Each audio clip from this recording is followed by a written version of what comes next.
शंकर, बेहद शुक्रिया तमाम तर तफसीलात के लिए। नाजरीन, इस वक्त एक बड़ी खबर जम्मू कश्मीर से सामने आ रही है। आपको बता दें, बडगाम में मादा तेंदुए को पकड़ लिया गया है। महकमे जंगलात के ओहदेदारों ने तेंदुए को पकड़ लिया है। मादा तेंदुए ने ओमपारा बडगाम में 4 साला बच्ची को अपना शिकार बनाया था। तेंदुए को बडगाम के डीसी ऑफिस के नजदीक पकड़ा गया है। काफी अहम खबर इस वक्त आपको जम्मू कश्मीर से बता रहे हैं। बडगाम में मादा तेंदुए को पकड़ लिया गया है। तेंदुए की वजह से लोगों में काफी खौफो हिरास था। महकमे जंगलात के ओहदेदारों ने तेंदुए को अब पकड़ लिया है। लोगों को राहत मिली है। मादा तेंदुए ने, आपको बता दें, ओमपारा बडगाम में 4 साला बच्ची को अपना शिकार बनाया था। तेंदुए को बडगाम के डीसी ऑफिस के नजदीक पकड़ा गया है।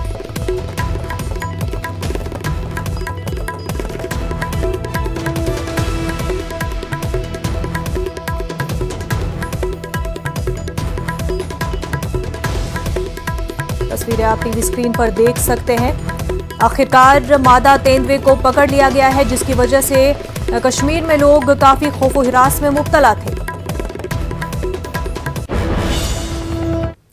कोरोना वबा के दौरान बाहमी इमदाद और इन्हिसार का जज्बा मुस्तहकम हुआ है। मुल्क इस वबा से मुत्तहिद होकर मुकाबला कर रहा है। टीकाकारी के ऐलान के बाद हम बेहतर ताउन करें, जिससे हम कोरोना को मात देने की जानिब कदम बढ़ा सके। नेटवर्क 18 इस मुहिम में हर कदम पर आपके साथ रहेगा। जब तक सभी महफूज नहीं होते, तब तक कोई भी महफूज नहीं होगा। और इसी सोच की बुनियाद पर हमारी मुहिम संजीवनी का मकसद ये यकीनी बनाना है कि वैक्सीन पाना सभी हिंदुस्तानियों का हक है।